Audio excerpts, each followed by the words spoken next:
Bonjour tout le monde, aujourd'hui j'ai décidé de vous faire une petite vidéo concernant le montage vidéo et plus particulièrement le montage avec Adobe After Effects qui est un logiciel payant mais qu'on peut trouver gratuitement si on est un petit peu malin.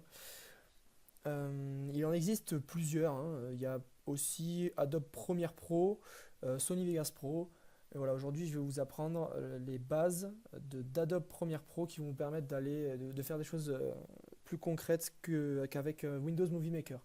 Voilà, je fais aussi cette vidéo par rapport euh, aux STAPS de Font-Romeu, vu qu'on a énormément de documentaires et de montage à faire. Donc voilà. J'espère que ça pourra vous aider. Premièrement, on va importer les fichiers dont on a besoin. Moi, j'en ai mis 3 ici. Donc, vous les sélectionnez et vous les glissez directement dans le logiciel, voilà, comme ça. Ou alors en faisant fichier, importer et en important vos fichiers. Voilà. Maintenant, ce qu'on va faire, c'est créer une nouvelle composition. On clique dessus. On ne va pas s'attarder sur les paramètres. Simplement la largeur, la hauteur, bon, vous en doutez ce que c'est, hein, c'est le format de l'image, tout simplement. La cadence, c'est les images par seconde qui vont dépendre de votre caméra, hein, avec quoi vous avez filmé, etc. Mais là, on ne va pas trop s'en préoccuper.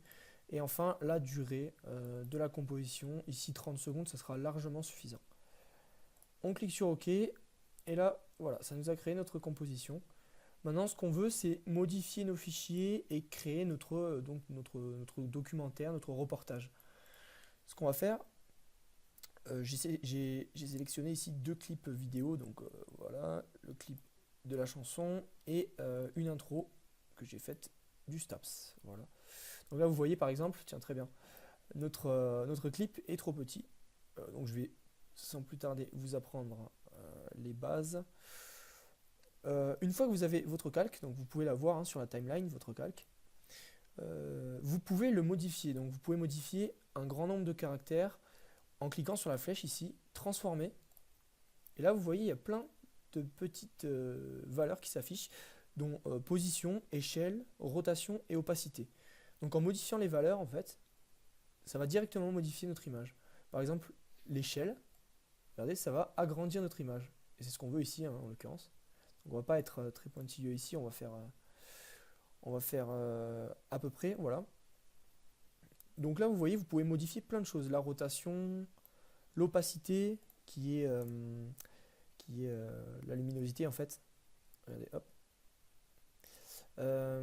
La position aussi, c'est pareil, hein. Vous pouvez le faire manuellement ici, ou alors directement avec les données. Voilà. Donc ensuite, ce que je veux faire, c'est que là, vous voyez, j'ai 2 calques, mais qui se superposent complètement. Moi, ce que je voudrais, c'est que l'intro Staps apparaisse avant le clip. Donc, ce qu'on va faire, ce que je vous apprends à faire, c'est à gérer vos calques, la longueur de vos calques.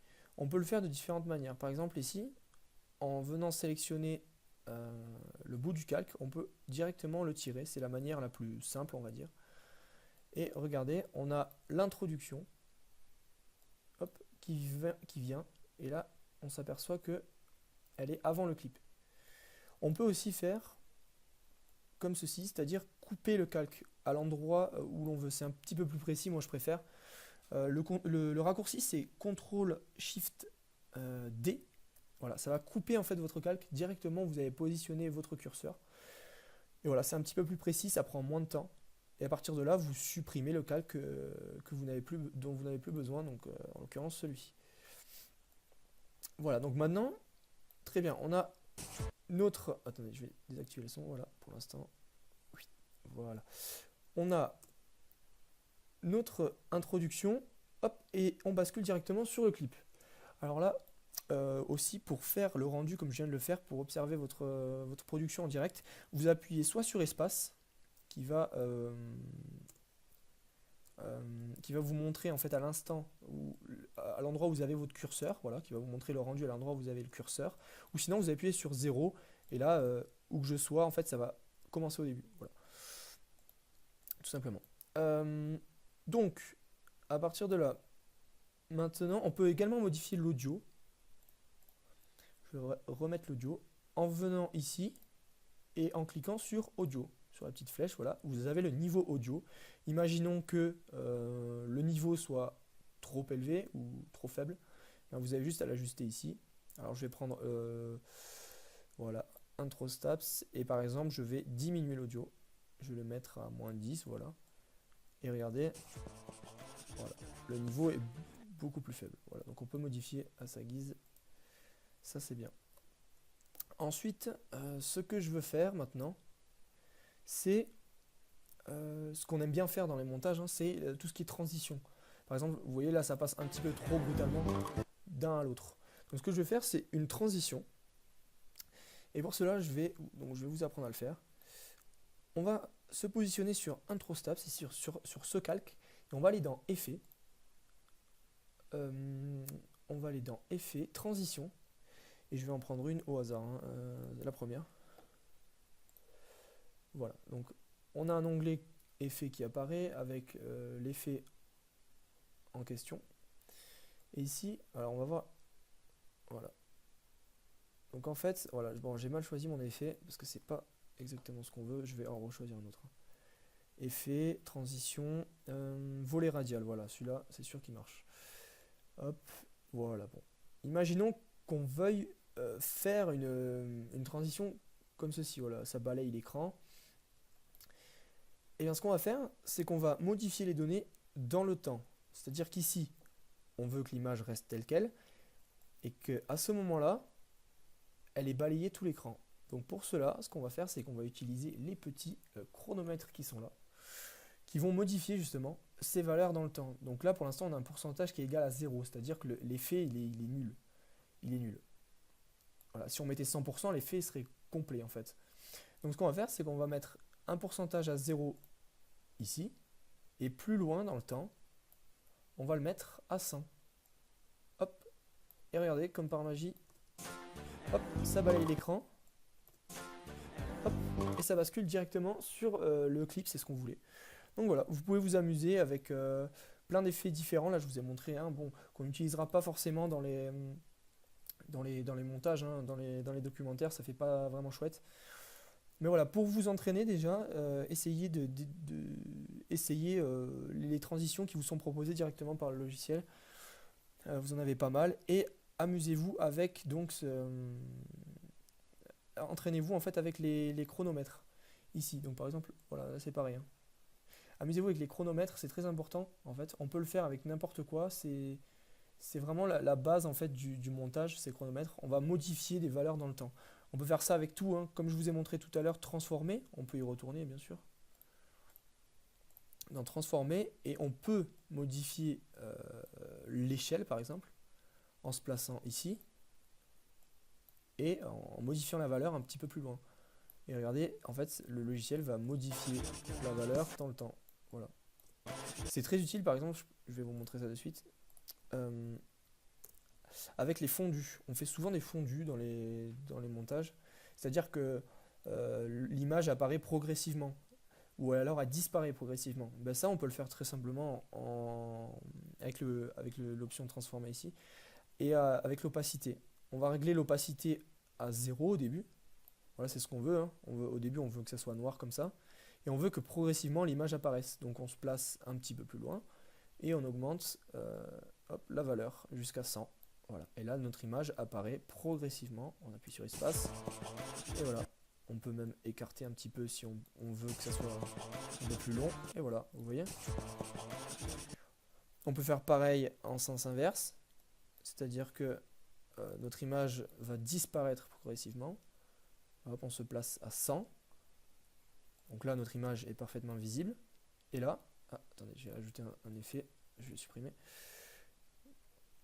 Et ici, on veut que notre image ait complètement disparu, donc on met l'opacité à 0. Et là, regardez, c'est pareil, elle disparaît progressivement. Voilà. On peut faire exactement la même chose pour l'audio. On vient dans Audio ici, hop, niveau audio, et vous remarquez qu'il y a le même chronomètre. Et bien on peut faire ça, c'est la même chose. Imaginons qu'on veuille faire une apparition, en fait, une apparition du volume progressif, une augmentation du volume progressif, voilà. On règle le chronomètre, on clique sur le chronomètre, On règle la valeur à moins 48 par exemple, ça suffit largement. Et une seconde après, une seconde plus tard, on le règle à 0. Ce qui va avoir pour effet de l'augmenter progressivement. Écoutez bien.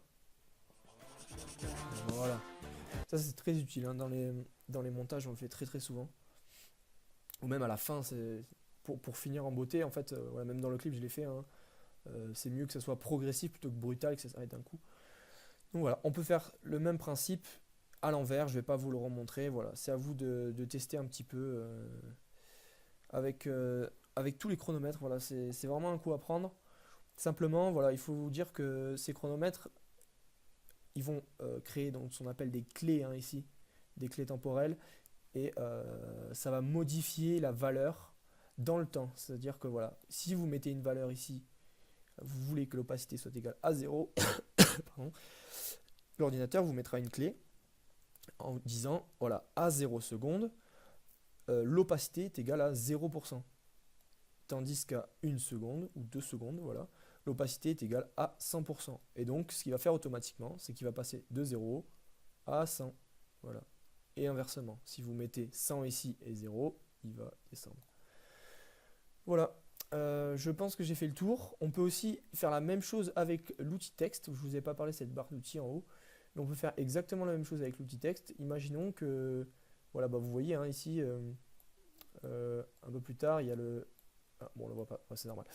Bon, imaginons que je veuille mettre un texte. J'ai juste à cliquer en fait sur l'outil texte ici. Je clique. Et là, je marque, par exemple, forum. Voilà. Je marque le texte que je veux. Je peux modifier directement sa couleur ici. Bon, ça, c'est pas sorcier. Et ensuite, on peut également l'animer. Ça, c'est aussi très utile pour les intros, par exemple, de montage. On veut dire même son prénom. Voilà, on se présente, on dit qui a fait le reportage ou pour qui on le fait, etc. On le modifie avec le même principe que je vous ai parlé tout à l'heure. Hein, transformer ici. Transformer, on peut le transformer en jouant avec pardon, le chronomètre. Imaginons que je veuille le faire apparaître. Hein, je mets 0% ici. Hop. Donc là, il est invisible. Et une seconde plus tard, je veux qu'il apparaisse doucement, progressivement. Donc je le mets à 100. Et voilà, c'est le même principe. Regardez votre texte. Il est apparu. Je peux faire la même chose, encore une fois, avec la position. Imaginons que je veux que le texte se déplace de droite, il vienne ici à gauche, comme ça. C'est très simple. Je prends le texte, je clique sur position. Voilà. Je décale mon texte à droite. Vous avez vu, hein, il est sorti carrément de l'écran, c'est pas grave. Hop, donc à ce moment-là, il est en dehors de l'écran. Et moi, je veux le faire venir, je veux qu'à ce moment, il apparaisse au milieu de l'écran. Et bien c'est pareil, je vais modifier hop, ici la valeur pour qu'il atterrisse au milieu, voilà, approximativement par ici. Et regardez bien, c'est pareil. Hop, votre texte, il va à la fois apparaître en fondu progressivement et à la fois se décaler. Donc voilà, ça c'est vraiment les bases, hein. Je ne vous explique pas plus en détail, on peut faire des choses vraiment beaucoup plus approfondies. On peut changer ici avec la correction colorimétrique la teinte, donc c'est-à-dire la couleur, si vous voulez appliquer des changements de couleur parce que votre image est un petit peu jaune ou des trucs comme ça. Voilà, vous pouvez venir là. Il y a vraiment beaucoup de choses à faire, mais le principal, voilà, c'est ça. Une dernière chose, une fois que tout votre montage sera terminé, il vous faudra l'exporter sous forme de vidéo. Alors pour ça, pour l'exporter sous forme de vidéo, c'est simple. On va venir ici dans composition et ajouter à la file d'attente, bon normalement du rendu, mais moi j'ai tendance à faire avec file d'attente Adobe Media Encoder. C'est un logiciel qui est téléchargé en même temps qu'Adobe After Effects en fait. Vous cliquez dessus et ça va vous ouvrir ce logiciel. Ok, c'est bon, le logiciel s'est ouvert, donc vous avez affiché votre composition, donc composition 1, que vous voulez rendre, donc c'est-à-dire transformer en vidéo MP4 en l'occurrence. Donc voilà, ici, si vous déroulez cette flèche, vous avez plein de formats. pouvez le faire en AVI, ici le H264 c'est du MP4, vous pouvez le faire sous format QuickTime. C'est vous qui décidez. Moi je vous conseille en tout cas de faire de prendre le format H264 qui est le format le mieux en fait au niveau rapport qualité et poids de la vidéo. Le AVI a tendance à être très très lourd, donc je vous conseille voilà, de sélectionner ici H264 et ensuite de définir votre fichier de sortie. Voilà. En tout cas c'est ça. Pour rendre votre vidéo, vous sélectionnez ici H264, vous sélectionnez votre fichier de sortie. Ici ça sera vraiment si vous voulez que votre vidéo soit de moins bonne qualité, si vous voulez faire des tests par exemple, des choses comme ça. Et ensuite une fois que c'est prêt, vous n'avez plus qu'à démarrer ici en cliquant sur la flèche verte. Et ensuite ça va rendre votre vidéo et elle sera toute prête. Voilà, en tout cas c'est fini. J'espère vous avoir aidé et voilà, je vous dis à la prochaine.